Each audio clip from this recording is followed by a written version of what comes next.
गए लखन जय जानकी नाथू, भे मन मुदित पाई प्रिय साथू।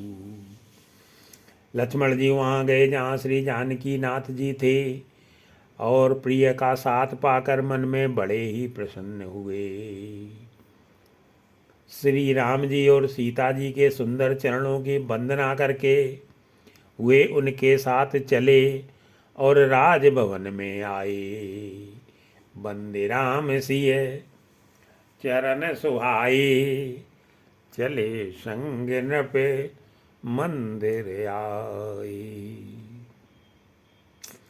कहीं परस पर पुर नर नारी, भले बनाए विधि बात बिगारी। नगर के स्त्री पुरुष आपस में कह रहे हैं कि विधाता ने खूब बनाकर बात बिगाड़ी। उनके शरीर दुबले, मन दुखी और मुख उदास हो रहे हैं। वे ऐसे व्याकुल हैं जैसे शहद छीन लिए जाने पर शहद की मक्खियाँ व्याकुल हों। तन कस मने दुख बदन मलीने, बिकल मनु माखी मधु छीने। कर मीजई सिरु धुन पछताई, जनु बिनु पंख बिहगे कुलाई। सब हाथ मल रहे हैं और सिर धुनकर पीट कर पछता रहे हैं, मानो बिना पंख के पक्षी व्याकुल हो रहे हैं। राजद्वार पर बड़ी भीड़ हो रही है। अपार विषाद का वर्णन नहीं किया जा सकता। भई बड़े वीरे भूप दरबारा, बरन न जाई विषादु अपारा। सचिव उठाए राव बैठारे, कई प्रिय बचन राम पग उधारे। श्री रामचंद्र जी पधारे हैं, ये प्रिय वचन कहकर मंत्री ने राजा को उठाकर बैठाया। सीता सहित दोनों पुत्रों को वन के लिए तैयार देखकर राजा बहुत व्याकुल हुए। सिय समेत दो तनय निहारी, व्याकुल भयो भूमिपति भारी। सिय सहित सुगते सुभग दो, देख देख अकुलाई। बारई बार स्नेह बसे राव ले लाई। मंगल भवन अमंगल आरी, प्रभु सुत दशरथ अजर बिहारी। सीता सहित दोनों सुंदर पुत्रों को देख देख कर राजा अकुलाते हैं और इसने बस बारंबार उन्हें हृदय से लगा लेते हैं। सकई न बोली बिकल नर नाहू, सो के जनित उरे दारुण दाहू। राजा व्याकुल हैं, बोल नहीं सकते। हृदय में शोक से उत्पन्न हुआ भयानक संताप है। तब रघुकुल के वीर श्री रामचंद्र जी ने अत्यंत प्रेम से चरणों में सिर नवाकर उठकर विदा मांगी। नाय सी सुपद अति अनुरागा, उठे रघुवीर विदा तब मांगा।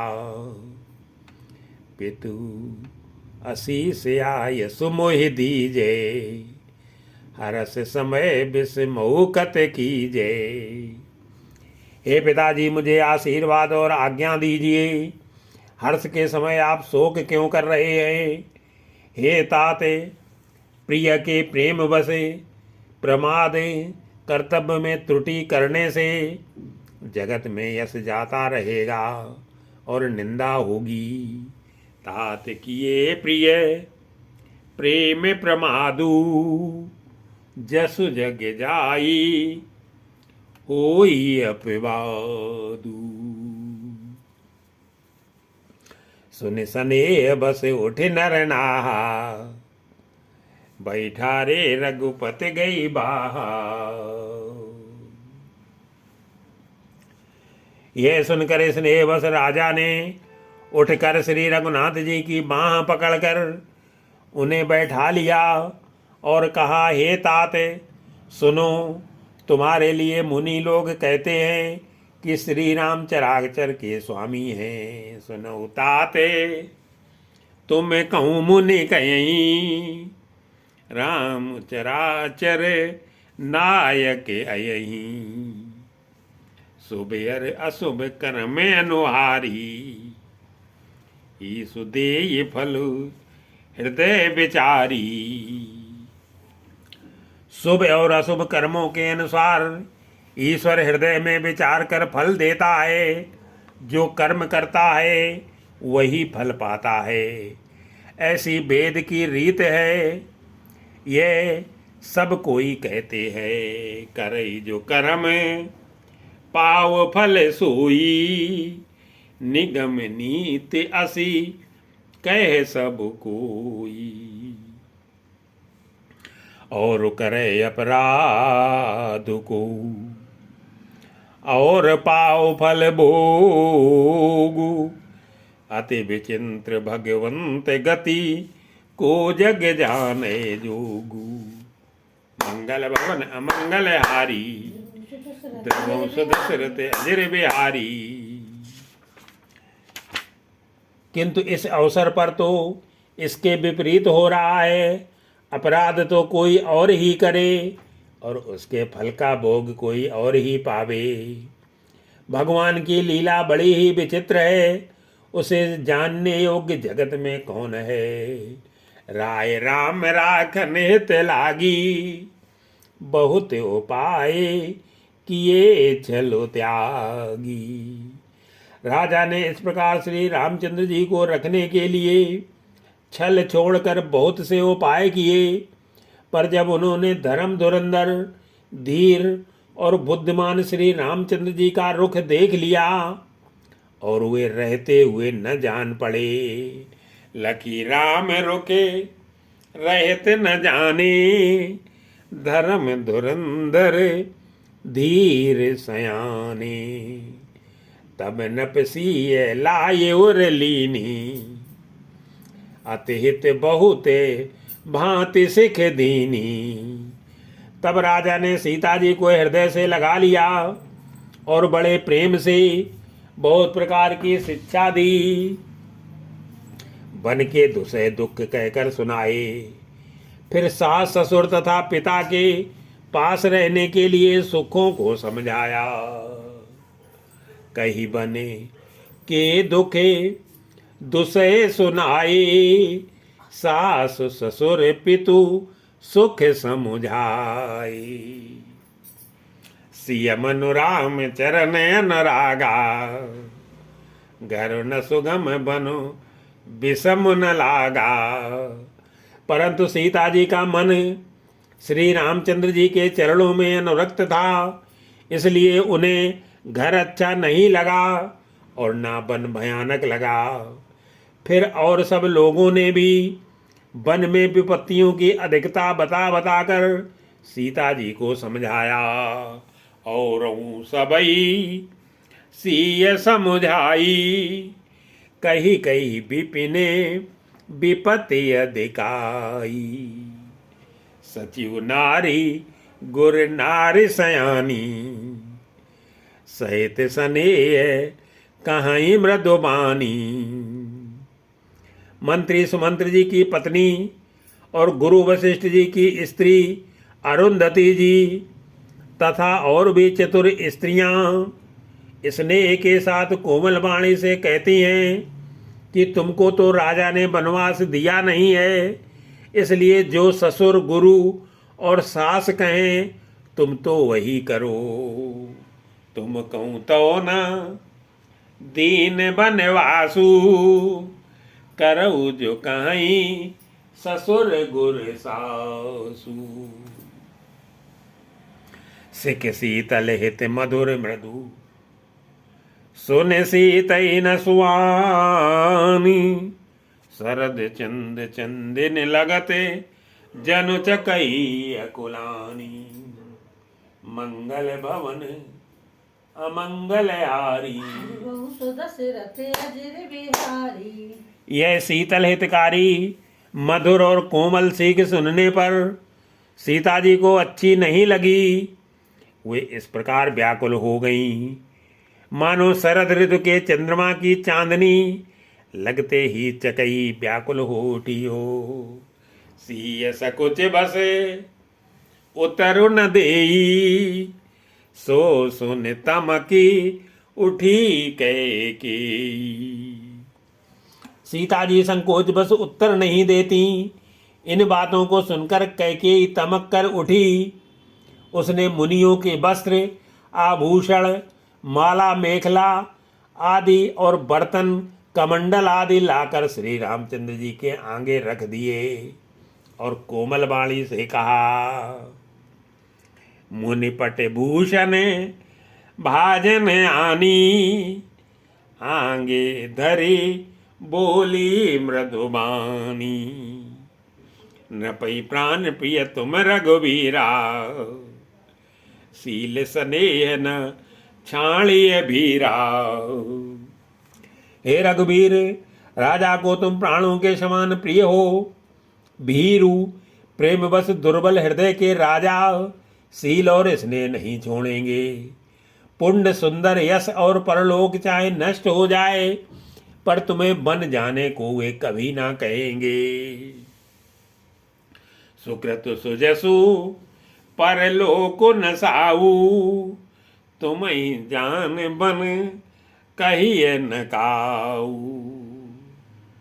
हस विचार सोई करो जो भावा, राम जनन सिखे सुन सुख पावा। ऐसा विचार कर जो तुम्हें अच्छा लगे वही करो। माता की सीख सुनकर श्री रामचंद्र जी ने बड़ा सुख पाया, परंतु राजा को ये वचन बाण के समान लगे। वे सोचने लगे, अब भी अब आगे प्राण क्यों नहीं निकलते। भूपई बचन बाण सम लागे, करई न प्राण पयान अभागी। लोग बिकल मूर्छित नर नाऊ, काह करिए कछु सूझ न काऊ। राजा मूर्छित हो गए, लोग व्याकुल हैं, किसी को कुछ सूझ नहीं पड़ता कि क्या करें। श्री रामचंद्र जी तुरंत मुनि का वेश बनाकर और माता पिता को सिर नवाकर चल दिए। राम तुरत मुनि बेश बनाई, चले जनक जननी सिरनाई। सजीवन साजु समाजु सब, बनिता बंधु समेत। बंदे विप्र गुर चरण प्रभु, चले कर सबई अचेते। मंगल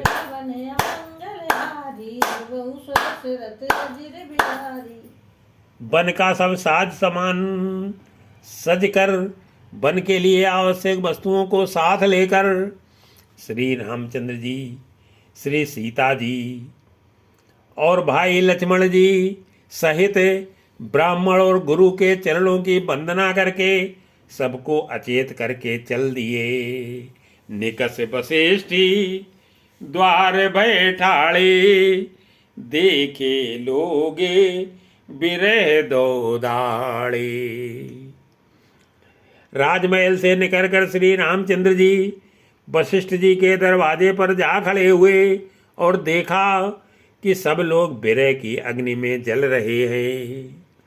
उन्होंने प्रिय वचन कहकर सबको समझाया। फिर श्री रामचंद्र जी ने ब्राह्मणों की मंडली को बुलाया। कही प्रिय वचन सकल समुझाए, विप्र वृंद रघुवीर बुलाए। गुरसन कही बर शासन दीने, आदर दान विनय बस कीने। गुरु जी से कहकर उन सबको वर्षासन वर्ष भर का भोजन दिया और आदर दान और विनय से उन्हें बस में कर लिया। फिर याचकों को दान और मान देकर संतुष्ट किया तथा मित्रों को पवित्र प्रेम से प्रसन्न किया। याचक दान मान संतोषे, मीत पुनीत प्रेम परितोषी। दासी दास बुलाए बहोरी, गुरई सौंपी बोले कर जोरी। फिर दास दासियों को बुलाकर उन्हें गुरु जी को सौंप कर हाथ जोड़कर बोले, हे गुसाई, इन सब की माता पिता के समान सार समार देख रेख करते रहिएगा। सबके सार समार गुसाई, करब जनक जननी की नाई। बारई बार जोर जुग पानी, कहते राम सब सन मृदुबानी। श्री रामचंद्र जी बार बार दोनों हाथ जोड़कर सबसे कोमल वाणी कहते हैं कि मेरा सब प्रकार से हितकारी मित्र वही होगा जिसकी चेष्टा से महाराज सुखी रहे। सोई सब भांति मोर हितकारी, जेहिते रहें भुआल सुखारी। मातु सकल मोरी बिरे, जे न होय दुख दीन। सोई उपाय तुम करेउ सब, पुरजन परम प्रवीण। मंगल हवन मंगलहारी, देवौ सो दशरथ अजिर बिहारी। हे परम चतुर पुरवासी सज्जनों, आप लोग सब वही उपाय करिएगा जिससे मेरी सब माताएं मेरे विरह में दुख से दुखी ना हो। यही विधि राम सबई समझावा, गुर पद पद में हरस सिरुनावा। इस प्रकार श्री राम जी ने सबको समझाया और हर्षित होकर गुरु जी के चरण कमलों में सिर नवाया। फिर गणेश जी, पार्वती जी और कैलाशपति महादेव जी को मनाकर तथा आशीर्वाद पाकर श्री रघुनाथ जी चले। गणपति गौरी गिनी गिरी सुमनाई, चले आशीष पाई रघुराई। राम चलते अति भयो विषादु, सुन न जाए पुर आरत नादू। श्री राम जी के चलते ही बड़ा भारी विषाद हो गया। नगर का आर्तनाद हाहाकार सुना नहीं जाता। लंका में बुरे शकुन होने लगे।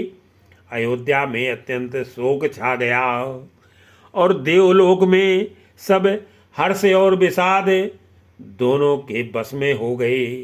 हर्ष इस बात का था कि अब राक्षसों का नाश होगा और विषाद अयोध्या वासियों के शोक के कारण था। कुश गुण लंके अवधयति शोकू, हरस विषाद विवश सुरलोकू। गई मूर्छा तब भूपति जागे, बोली सुमंत्र कहने यस लागी। मूर्छा दूर हुई तब राजा जागे और सुमंत्र को बुलाकर ऐसा कहने लगे, श्री राम वन को चले गए पर मेरे प्राण नहीं जा रहे हैं। न जाने ये किस सुख के लिए शरीर में टिक रहे हैं। राम चले वन प्राण न जाई, के सुख लागी रहत तन माई। एहि ते कवन व्यथा बलवाना, जो दुख पाई तजहि तनु प्राणा। इससे अधिक बलवती और कौन सी व्यथा होगी जिस दुख को पाकर प्राण शरीर को छोड़ेंगे। फिर धीरज धरकर राजा ने कहा, हे सखा, तुम रथ लेकर श्री राम जी के साथ जाओ। पुण्य धरे धीरे कहि नर नाहू, ले रथ संगे सखा तुम जाऊ। सुट सुकुमार कुमार दो, जनक सुता सुकुमारी, रथ चढ़ाई दिखराई बनु, फिरे गए दिन चारी। मंगल भवन अमंगल हारी, रघुवंश दशरथ अजर बिहारी। अत्यंत सुकुमार दोनों कुमारों को और सुकुमारी जानकी को रथ में चढ़ाकर वन दिखलाकर 4 दिन के बाद लौट आना।